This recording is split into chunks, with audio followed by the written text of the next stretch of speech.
Hi, my name's Angelo, and welcome to the first and best ever episode of Player Attack featuring James O'Connor. Yo. James, your nickname, Jekyll or Jickle? Yeah, my nickname, it is spelt Jickle, pronounced Jekyll. That is what happens when you get your nickname at the age of 12 and they rely on you to come up with a spelling there and then. So my sort of zen approach to that now is that I am whoever people want me to be. They can call me whatever they want. Doesn't matter. Fair enough. I call myself Jekyll, people call me Jickle. You can call me James. James is fine. Yeah, I'll call you James for the purpose of this, yeah. Hey, it's a nickname that stuck at least. Yeah, it's something. So you're a professional writer, professional freelance writer, mostly, right? Yeah, sure. I mean, professional is maybe overstating it, but I do write. But it is your profession, though. It's your source of income. I do get paid to write things, yes. Right, yeah. So you're living the dream. I'm living some variation of the dream. I don't know whose dream this is exactly. Fair enough. You've seen my house. It's a nice house. It's a nice room here. It's fine. Yeah. So let's start off with let's start from the beginning then. So you started writing for pretty much Hyper, right? That was your first sort of outlet. Yep. The first place that I was ever paid to write for was Hyper magazine back in 2007. It would have been. Mm-hmm. I had been writing for a local Adelaide street press for 1 week at that point, so that was seemed like a big step forward to immediately get a paid thing. It really was just dumb luck, I think, that got me into the pages of Hyper, and I feel like everyone, or a lot of people you talk to have a similar story where they a lot of people tend to say, oh yeah, I kind of fell into writing. Stumbled into it completely by accident. I was actually a member of the Hyper magazine forums.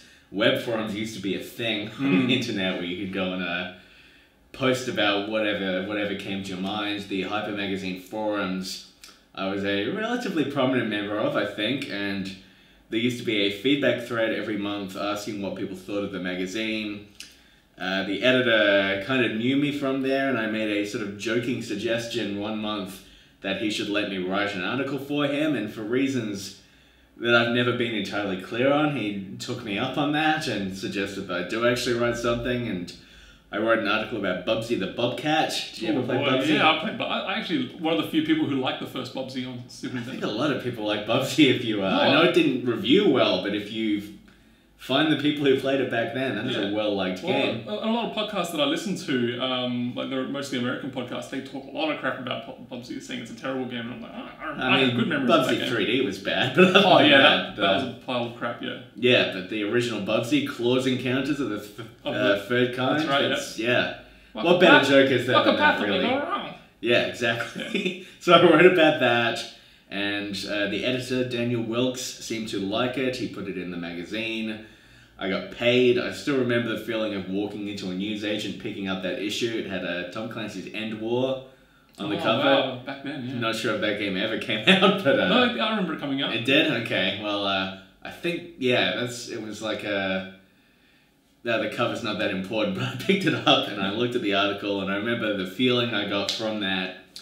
And that stuck with me for a long time. Getting printed in a magazine for a long time seemed like a really huge, exciting thing every time I pick one up. But I was 19 when that first happened. I turned 20 soon after, but it took me a long time to really start telling people that I was doing this, that I was writing in magazines, that I was getting published, because when I was a kid, when I was a lot younger, I used to read all these Nintendo magazines. I'd read N64 Gamer, and I'd read Hyper, of course, and all the UK ones. And a thought that I remember having several times was, this is pretty good, I like these magazines, and I like to write, but when I'm an adult, I need to make sure that I don't end up in these things, because, God, that would be so nerdy. Nobody would, I'm never going to find a girlfriend, I'm never going to have a life that is recognizable as an adult life, so I have to make sure I don't end up writing about games as an adult. And then I did, which I guess is fine.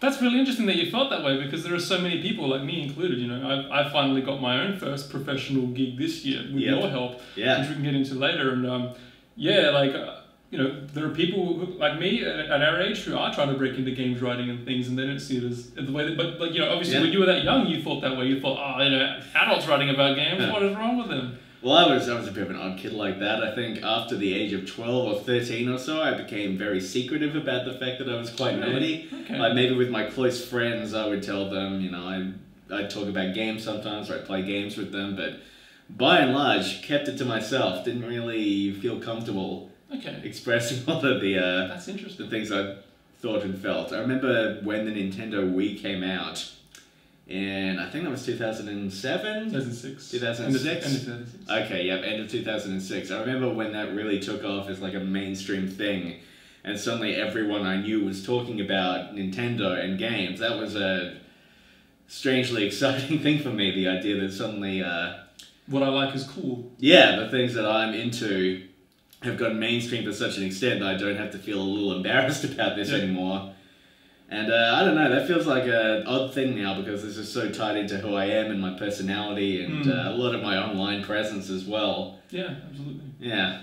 That's interesting because when I was in high school, that never occurred to me to sort of be afraid of talking about games. I was the guy at school who always had his... I missed the day of school to go get my Nintendo DS, February 24th, 2015 when that came out. I missed the day of school to go get my Nintendo DS. Yep. You tell people you were doing that? I told people I was doing that. This was before MySpace, so I couldn't update my status. But like, I told friends, I'm not coming to school tomorrow because I'm going to get my DS. Fuck y'all. And yeah, went out and got it, came back to school the next day, had it with me. I took it to school with me every day. I was one of those idiots who had Nintendogs and just played it all the time in classes. I remember during one test I got in trouble because a friend of mine and myself were we had PictoChat open and we were hiding it and we were sending notes to each other during a test and shit like that. Like, it's just funny to me that there are people who, even in high school, kind of secretive about that kind of thing because it never occurred to me. I feel like the last big wave for my age group was Pokemon Gold. That was Year 7 camp. Everyone was playing Pokemon Gold and Silver the whole time. After that, I don't know, it seemed like a thing that I should keep to myself. Oh, that's interesting. Yeah, that's funny.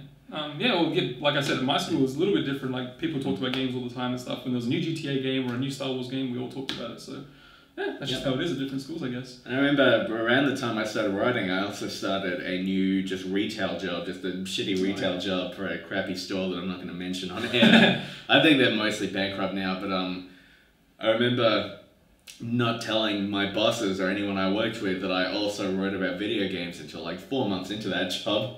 Wow, okay. It just, I don't know, it came up somehow or another, and then... But you were earning money doing it. Yeah, I know, and like they thought it was really cool, they were pretty impressed, and after that it kind of, I guess my perspective shifted a little bit, and I started to see that this was actually, something I was interested in, and the fact that I was getting paid to write about things that I liked was cool. Is that because of, like, it was a bit of a nerdy stigma with that? Is that what it was? Like a bit of a self-image thing? A bit of that. I'm also just an incredibly insecure person, or I was at the time. I still am, really. Yeah. But also at that time, around that time, I started a e-zine with, I say I started it really, I was just helping out Dylan Burns and his project. If anyone's familiar with Dylan Burns, he was a very prolific video game freelance journalist for a while in the mid to late 2000s, I would say. We started a little thing that became Pixel Hunt, it was called. I forget if I mentioned that a moment ago or not. But you guys had a podcast and stuff as well, right? Yeah, we had a podcast, went for 100 episodes. We had a little e-zine magazine. We had a building online presence that was pretty neat, and that's how I gained all the PR contacts, I think, that I eventually would need for jobs that I would do down the track, and that was cool, building something that was just something we were building and figuring out for ourselves. So that was that's another thing that was going on in the early days of my career, but it took a very long time for anything to pick up to any reasonable level. Okay, well, so let's move on from that. So you started writing for Hyper. How long until you started actually branching out to other magazines? Or other publications even? Probably about, for a year, I think Hyper was all I was writing for, at least. I had a regular column at the back of the magazine. Also, just preface that this was back when Hyper was also monthly, right? Yes, yes, way back in 2008, I guess, is when I started to really be a regular writer for them. I had a monthly column called Bottom of the Barrel, which was where I would, each month I'd go and find a really terrible game and I would write 2 pages on it. So you literally started at the bottom? Yes, started at the bottom and, moved up 1 or 2 steps over the years. But yeah, it was Bottom of the Barrel. It was a great, fun thing to do every month, finding these awful games. I'm trying to remember some of the examples. The first one I did was Shaq Fu. I remember that. Oh wow, yeah, nice. And over the years I did Revolution X, that Aerosmith light gun game. Yep. Sonic 2006, I remember that one. I did a whole bunch of bad James Bond games. I did like a tie-in with the Underworld movies. I did that Spice Girls PS1 game. Ah, Spice World, nice. Yep. At some point I came full circle and did Bugsy 3D, which was pretty painful. Yeah. So that was the main thing I did for them for a long time. Just that one column every month, getting $200 for it. Play bad games. Yeah. And every now and then I would get another commission, but it was pretty rare. It was mostly just that one thing. Mm-hmm. Eventually, around 2008, I started to reach out to a few other places. I remember getting published on IGN because, I don't know, somebody just put me in contact with the right person and things just sort of happened there. I had a few pieces on IGN. Nothing major, but that felt pretty good because IGN's a pretty massive site. Mm. Eventually, in 2010, I think it was, so after quite a long time, I landed the game editor position with Mania magazine, which I have a copy of right here. Right. Go and buy it. This would be the 92nd issue, I think, that I've been the game editor on, so that's been going for a long time now. Mm. That was pure good networking and good luck, really. I reached out at some point to Tracy Leanne, who was writing for Mania at the time, not about the magazine, just because I knew that she was a freelancer who was doing quite well for herself at the time, just to ask her if she had any advice on who to pitch for or what to do, how to, be successful on any level, really. And we had a bit of a back and forth chat, and when that position opened up, because the previous game editor, Elliot Fish, went over to Good Game to work for them, she contacted me and said, hey, I think you would be perfect for this, which was very, very generous of her, very grateful she did that. Not entirely sure why my name occurred to her even, really, but so thankful that happened because that really, once I got that position, once I was the game editor of a magazine and I had a regular monthly thing that was bringing in quite a lot more money and required more work, then I thought I can actually consider this a job now. This is a fairly major source of income for me now. Mm. This is real, I suppose, more than it was before. Mm. Wow, all right. Well, that's great. I mean, so you've also written for other sites as well. You've done some work for Kotaku. Yeah. Now you do things for like ZAM and Vice or Waypoint. Yeah, a little bit here and there for them. Yeah, so it obviously took you a while. Like any freelance, it takes a while to sort of build up a rapport and then, start writing for other sites and things. Comparing how you started back then, do you see it differently to how you start now? Yeah, if someone wants to start now. Yeah, I mean, I don't know where you'd even begin now. When I talk to people, I feel like you have to aim really high when you start these days.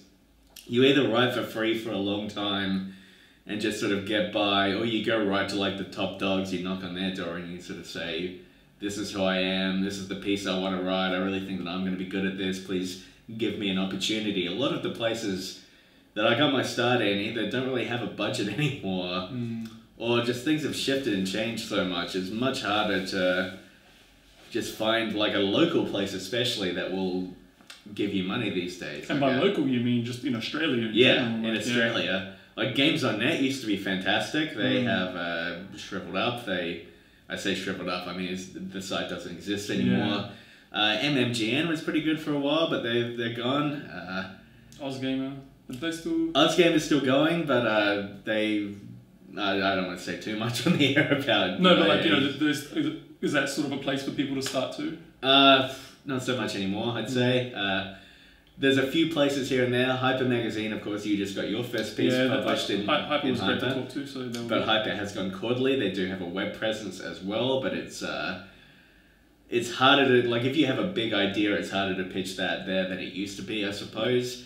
These days, I tend to point people towards sites like Waypoint, like ZAM, that do encourage people to find their own voice and write these longer pieces and pitch these big ideas that they have. But those are international sites. They're both based in the US, and Vice is set between the UK and the US. So if people are going to pitch to those sites, they have to keep that in mind, not necessarily just Australian content and stuff. It needs to be...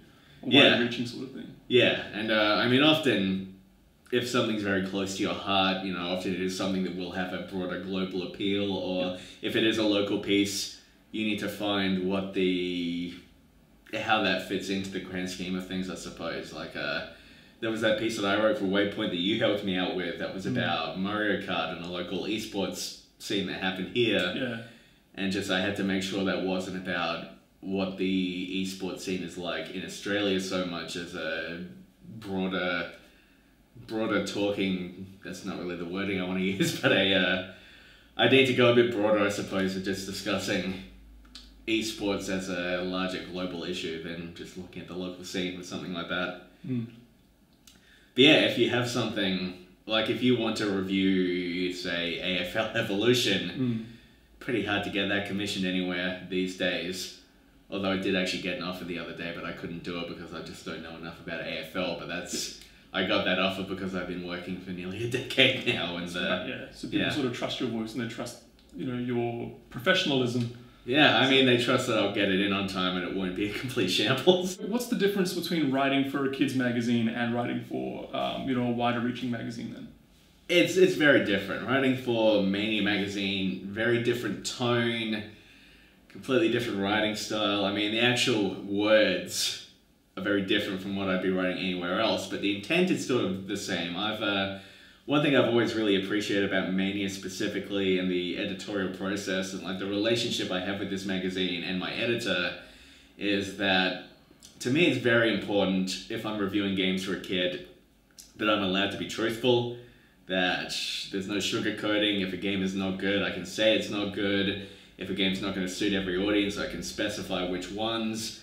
And that's something I've always really appreciated about MANIA is the fact that I shouldn't use any swear words here, so I'm not going to use the wording I want to use for this. Well, you can swear on this podcast. It's on this show. It's no problem. Yeah, okay. I'm more talking about kids magazines. So I don't know if I should use the word bullshit, but I'm going to say it anyway. I don't bullshit in MANIA, and I feel like the magazine doesn't bullshit in general, which is really good, I think. It's also important to kids. Kids can tell, you know, when they're being pandered towards too much, you know. So they're not. So I can say like, you know, this game is, you know, this isn't a good game, or maybe if you really like this license, you'll enjoy it, but you know, the gameplay's lacking, or this one doesn't look very good. This one's too short. It's too difficult.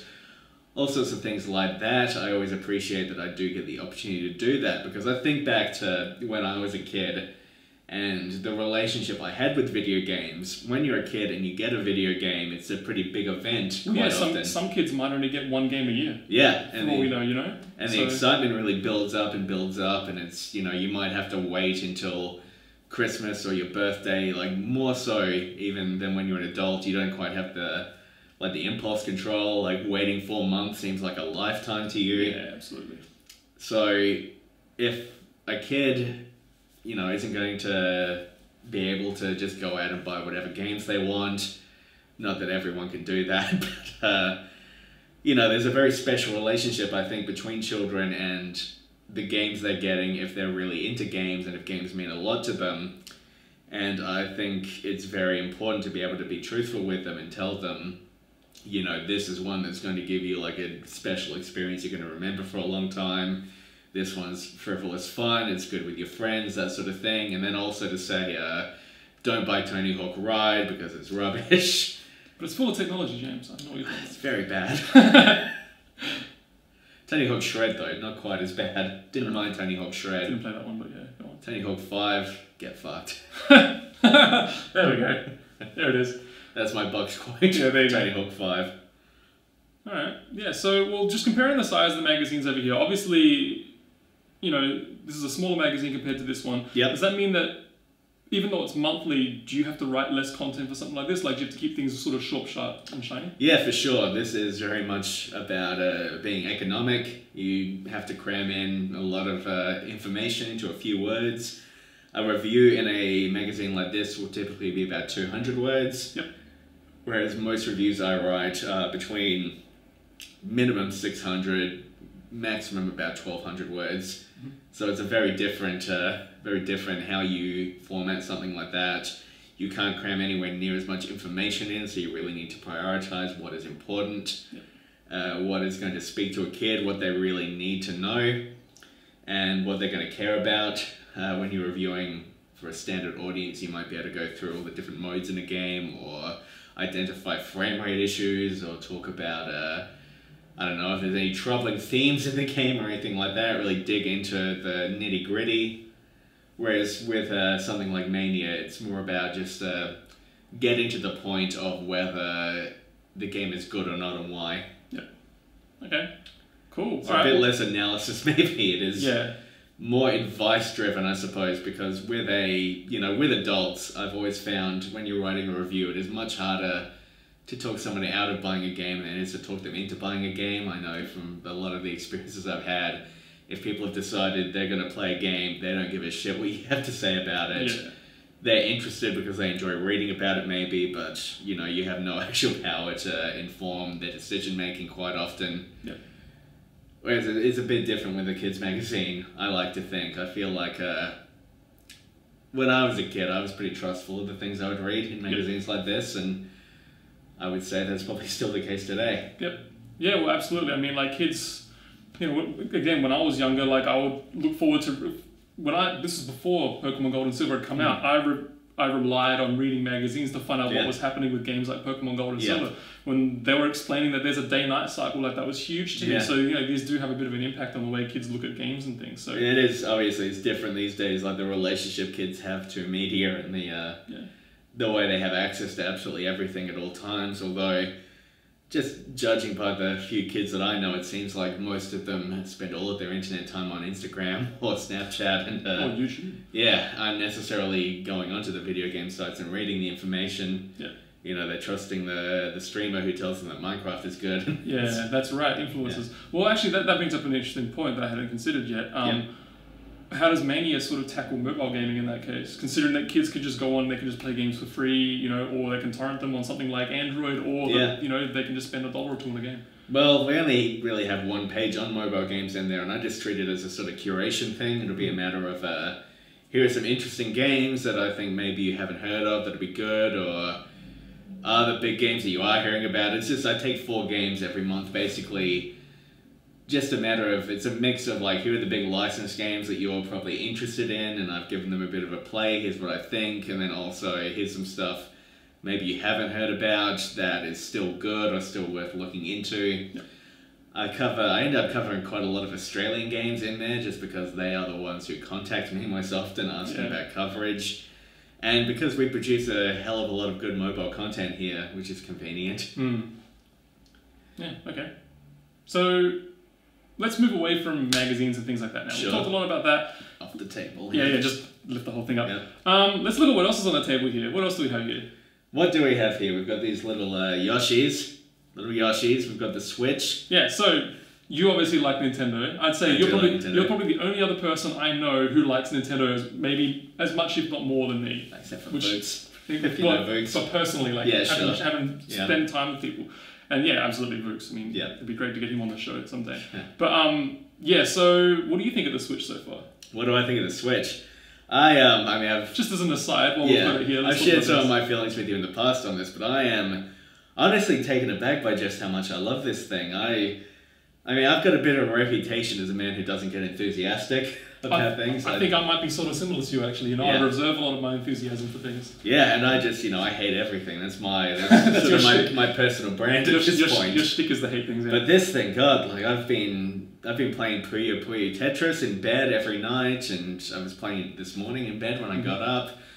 I don't know, just the form of this thing, the little screen, the fact that I can take it with me anywhere. I took it to my day job as a teacher the other day and was playing it in my office while I was in between classes. The other night, you and I were playing 4-player over Wi-Fi play in a pub. We were living the actual dream of those Nintendo lifestyle commercials. Antisocial Karen.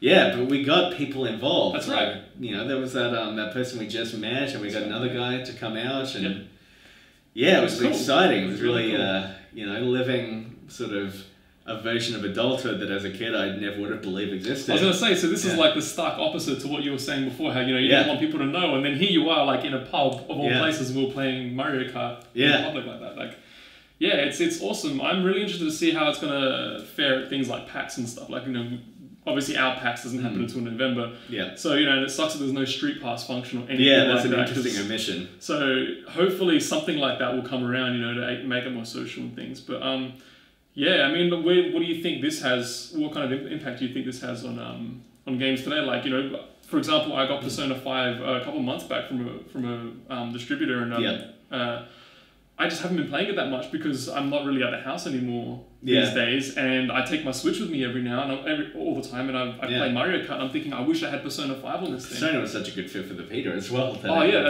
and that comes off. I just finished Persona 4 on Vita before playing Persona 5. Like, do you have similar moments where you're like, oh, I'd love to play this game if only it was on the Switch and I could take it with me? Man, the main one that I've been thinking about a lot is Hotline Miami, because I really loved Hotline Miami on the Vita, and I feel like having it on there, and having the second one, which never got a release here, but you know, region free shop and everything. That's the one that I've been thinking about a lot, actually. Yeah. Well, yeah. I mean, I've been playing Shovel Knight, and I'd already finished on Vita, and it looked great on the Vita on that screen, but on this screen, it's just like, oh, yeah, it's so good. I mean, just having portable Mario Kart has been an absolute revelation. Yeah, absolutely. And it translates so well to that little screen. It's the Switch is so much more than I was expecting, which is you know, I've been a long time Nintendo fan. I'm inherently on their side quite often. I want them to succeed. I'm disappointed when they don't, or when I don't enjoy their games. And you know, sometimes there will be Nintendo games that I seem to like a lot less than other people, like new Super Mario 3D World. I didn't think was all that flash, and a lot of that stuff on the 3DS I wasn't that big on. But this system, I don't know, it just seems to have everything going for it. It seems to have the public on its side again in a way that Nintendo hasn't had with the with the Wii U, which was an absolute schmozzle, really. Yeah, schmozzle is a good way of putting it. I made a video feature for Player Attack, actually. You can check it out on the site. Nice little plug there. Yeah, that was about the Switch just before it came out. I think it was just before it came out. And it's basically just talking about how the Switch is just like the greatest hits moments of all the Nintendo consoles. Like, you know, these controllers act like separate controllers that you can play, you know, Mario Kart with, or you can treat them like you did a nunchuck and Wii Remote and things like that, you know. Eventually, when Virtual Console comes out for the system, you know, that'll be which great. will presumably happen at some point. Well, their online network says that, you know, you get a free what's it called, Virtual Console game every month. You know, so it has to happen alongside that, hopefully. Oh, you would think so. You'd think so, but that's the other downside to Nintendo, is that Nintendo beats its own drum. They don't really follow other trends and things. So I guess we'll just have to wait and see. All right, so bringing it back now. Sure. The state of video games writing, like we talked about whether or not it's hard to get into writing now compared to what it was like before. What about the standard and things that we write about now? Like, do you think it's gotten different? I mean, like, video game journalism there are some people who do write specifically video games journalism nowadays, and then there are other people who write, you know, top 10 lists and stuff. Do you have any thoughts on, like, you know, where the direction of video games writing is going these days? Like, do you see yourself, for example, ever doing a top 10s list for a website? Oh, I've done top 10 lists for websites. Okay, I've done everything. I started writing game guides this year. I do anything I can get my hands on, really. You kind of have to actually survive. Yep. You either have to be like the absolute best, like the best writer there is, and be able to afford to pick and choose, or you need to be like pretty good and do everything. Those are your options, really. And I'm in that latter camp of being decent enough to, you know, land enough jobs. Like, I wrote an ad. I've written a bit of ad contact recently. Oh, really? There's actually one in this magazine that I wrote. And there's, you know, just here and there, usually your name's not attached to that sort of thing. So, yeah, in terms of whether writing in Australia is changing or the scene in general, I think it feels to me like there's a little less variety than there was a few years ago, or fewer really big features coming out of Australia. This might just be me getting a bit nostalgic for a certain era where it seemed like it was very easy to get things commissioned and everyone I knew was doing fairly well from it, but I don't know, it feels like print media definitely has less money than it used to, and print media used to be a really good site for interesting pieces from very specific voices who, you know, had certain things they wanted to say and had an outlet to get them on the page, I suppose. Yeah. And that doesn't happen quite the same way anymore because none of the magazines have the money they used to for that sort of writing. which means it used to be I would come up with an idea for like a piece I would want to write that would be like 3,000 words, and I'd pitch it somewhere, and I'd get that pitch, and then I'd spend a long time on it, do the research, do the work, get something pretty good out. And thinking back to the last like 2.5 years, that's happened far fewer times than I would have liked, because those are the pieces that are really exciting to get done and to see on the page and to share with other people. Yeah, it's been more of an accomplishment, more proud of that kind of work. Yeah, absolutely. And I've done a lot of writing over the last few years that I'm pretty happy with, that I think turned out well. A lot of my writing I'm finding now is more personal maybe than it used to be. It's less about other people and more about myself. I think that is a bit of a trend that's happening now, actually. I think more people are writing about personal things. Because a lot of the work I was doing, especially back 2012, 13, very interview-based. I would talk to a lot of people, I'd get their stuff, I'd sort of mix that all together. A lot of my work was going that way, and I'm still doing that, but now a lot of some of the stuff I've written this year has been pretty personal. It's been about what's going on in my life, or how games have affected me, or just where they sit within what my life looks like right now. Like, I wrote a piece about Resident Evil 7 earlier this year and playing that and realizing that I had like an anxiety problem, and I wrote about the Zelda Breath of the Wild and Wind Waker and about these specific mistakes I made and how they impacted ideas about what my life looks like and how it's going, and that's a bit vague, but it was about a whole bunch of stuff. Look it up. I recently wrote a piece about Little Nightmares, which turned into me recalling several actual nightmares I've had. And it was a comparative piece between like the nightmares of the game and like the actual things going on in my psyche. So I feel like, yeah, a lot of I'm using like the I pronoun a lot more than I used to be in my own writing. And I don't know, sometimes that feels like it's a lazier way of doing things because it requires far less research. It's about looking internally. But it's a style of writing that I enjoy, so I'm happy I get to do that. And like you said, there are probably more people doing it these days. Personal identity is a very big thing in gaming these days, and considering how games shape our identities or conform to our identities or how they resonate with us in a very specific way because of who we are, definitely seems to be more of a thing now in writing than it was going back 5 years ago. Okay. Well, going on from that, I mean, like, that just brings up a good point that I've had ringing in my mind for the last, I don't know, few months, maybe even a year. The fact that writing is more personal, you know, people are doing more video things like we are right now. People are identifying personalities more. Do you see that as a bit of a problem? I mean, I'm thinking specifically of things like Gamergate and other sort of others. Well, I don't want to talk specifically about that. That's been but I'm talking about like the way that people now look at games reviewers. I mean, back in the day, it used to be just, oh, IGN gave this score or something like that. Now people are pointing the finger at specific journalists and things. And I know that people say, you know, journalists should be held accountable for the things that they say, just across, you know, journalism itself, not specifically the games. But like, do you see that as a bit of an issue that because, or even a good thing that, you know, writing and presence within games media is much more of a personality-based thing compared to the actual outlet itself? I tend to think it's definitely a good thing that writing has become, or we're starting to recognize that a review written by a specific person is the review of that person rather than the review of that outlet. The idea that somebody has written this review and the outlet has hosted it and they have formatted to their style and the writer has conformed to the stylings of that website while writing the piece.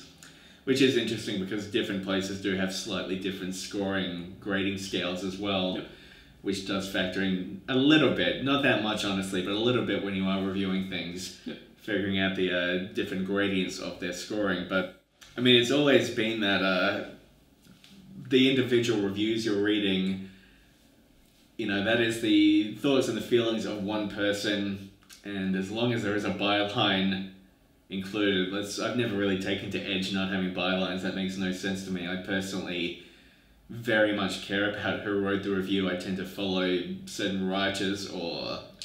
Unless you're Brash Games. Yeah, of course. Fuck Brash Games. There's a shitstorm with, you know, anyway. Yeah, and if I'm sure people are aware of that by now, but seriously, fuck those... Well, fuck that one guy specifically. If you're not aware of the Brash Games thing, look it up. It's a whole hodgepodge I'm not going to go into right now. Yeah.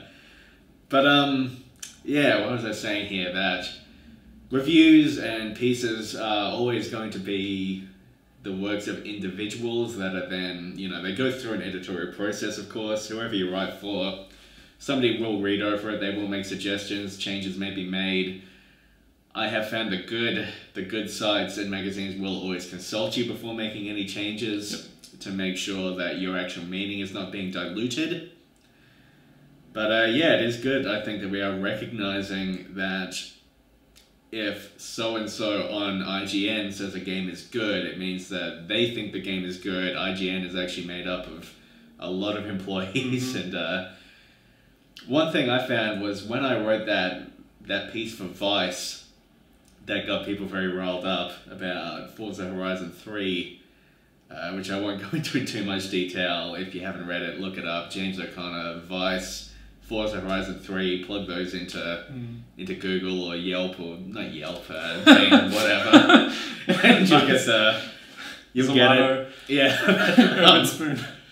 Yeah, I found that a lot of the criticism I saw towards that piece was saying, look at Vice, these social justice cucks and their bullshit. A lot of it was like, Vice thinks this is what Vice is saying. And, on some level it's like, well, I'm glad you're not targeting me, but also, like, this is my opinion. The editors just liked it enough to publish it. Yeah. Do you think it puts sites like that in a tough spot when they... I mean, like, a lot of sites, they do like the fact that they're controversial, gets people talking, it gets hits, gets all those types of things, but do you also see it as a bit of a problem for sites who do, they take on freelancers, and then freelancers have an opinion that sort of resonates very strongly with an audience, and then the publisher or the distributor...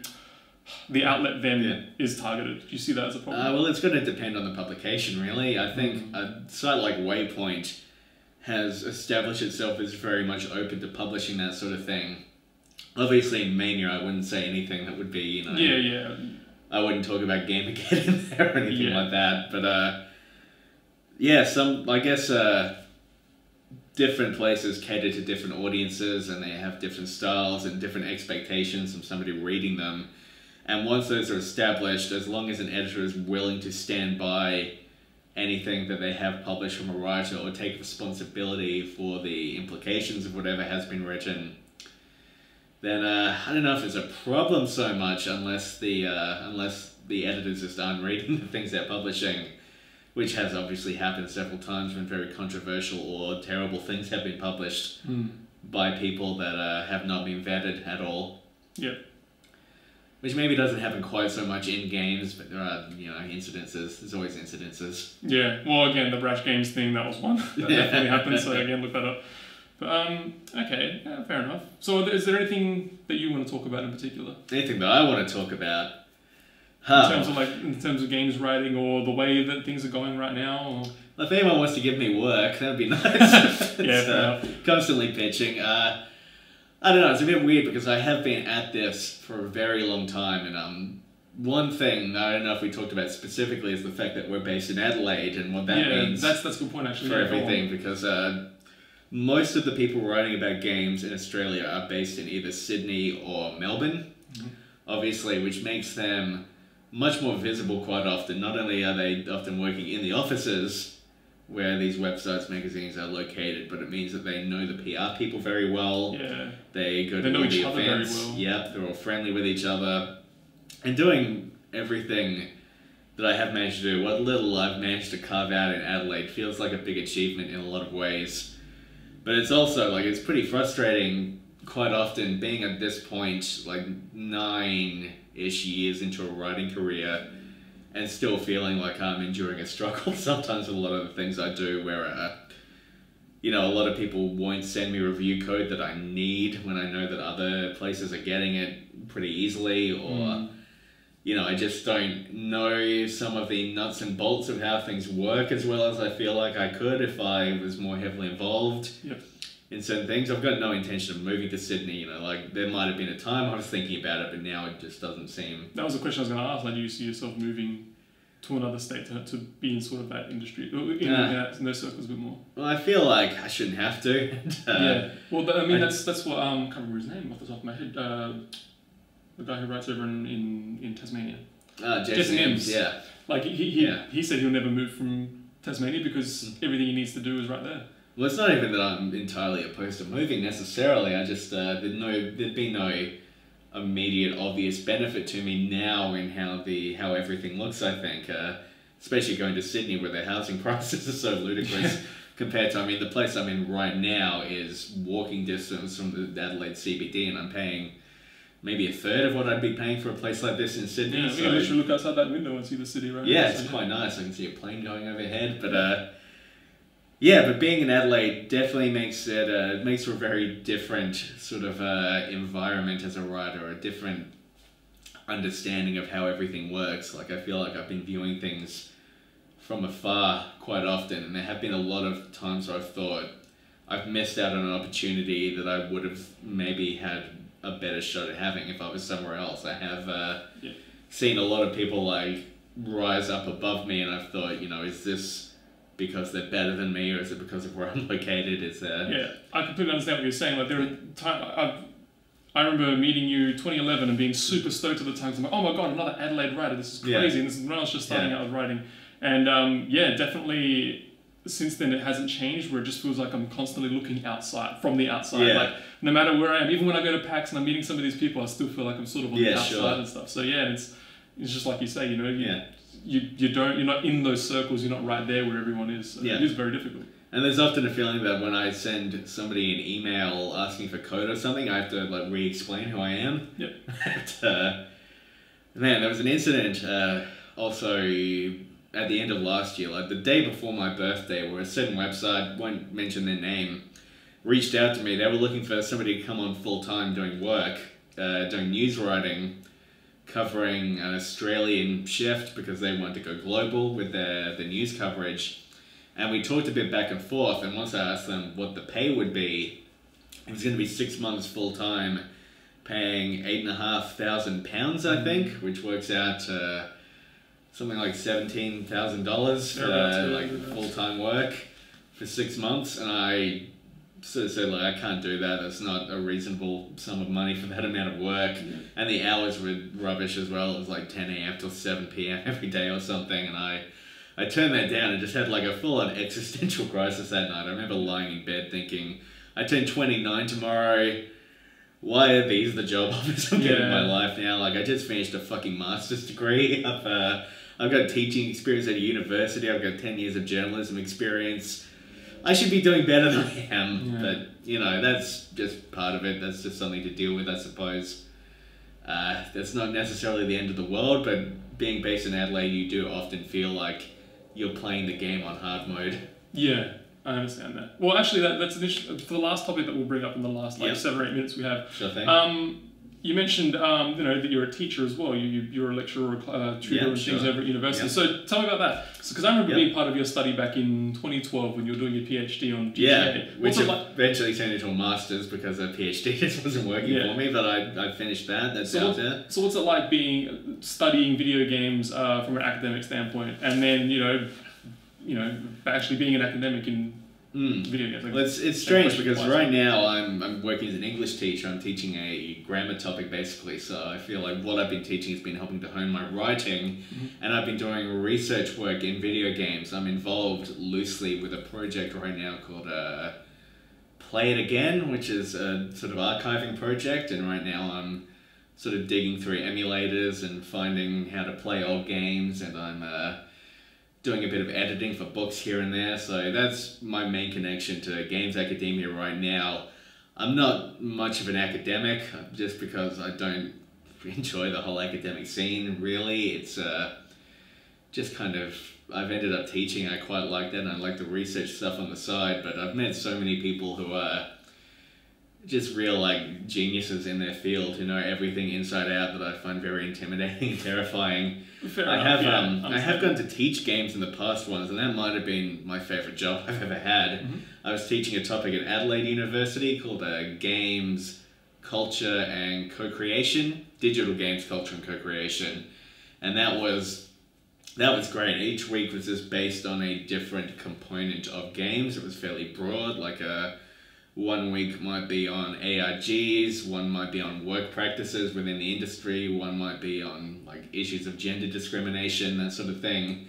And that was really good, very broad topic, covered a lot of ground, a lot of really smart students, mostly just media students who often didn't even play games but wanted to know more about them, and that was pretty fascinating. Got to teach a wide variety of things in there. But it is interesting, sort of feeling like you're torn between two different lives sometimes, because these are both the sorts of jobs that very much feel like part of your identity when you're doing them. It's not like some people, like, they have a job, but who they are is very different from the work they do. I completely understand. Being a classroom music teacher myself, and now changing and trying to get more into games journalism or games writing and games media. Yeah, I completely understand what you're talking about. Yeah. So it's a weird little mix of things I'm doing, Sometimes I'm not sure which one I identify with more, whether I'm a teacher or writer. Are you Batman or are you Bruce Wayne? Yeah, absolutely. I don't think I'm either of those. Yeah. Well, I don't know. Don't have the richness or the handsomeness of the strength. Oh, don't say that. I don't know, it's more like, am I like Penguin or Penguin's alias? Oh my god. Fair enough, alright, let's go with that. Yeah, all good. Yeah, but go on, so you found it difficult to sort of ride the line between the two? Or pull yourself apart from either? Is that what you're saying? I don't know, they do feed into each other in interesting ways. Like the topic I'm teaching right now on grammar and effective communication has really helped me with my writing, I think. Once you've taught semicolons 7 fucking times. I've seen so many of your Twitter spiels where you're just destroying people on semicolons.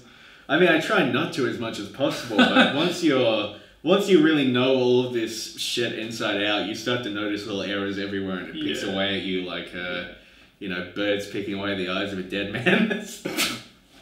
Wow, you should teach a class on analogies. I think you nailed that one.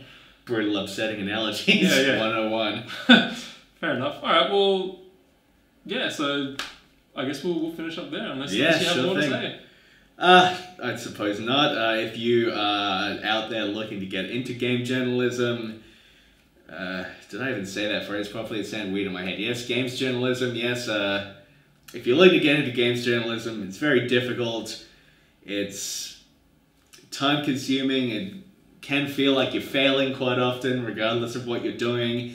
Even the people who are doing well often feel like they're failing. Yeah, that happens. I've seen people on Twitter having breakdowns like that, yeah.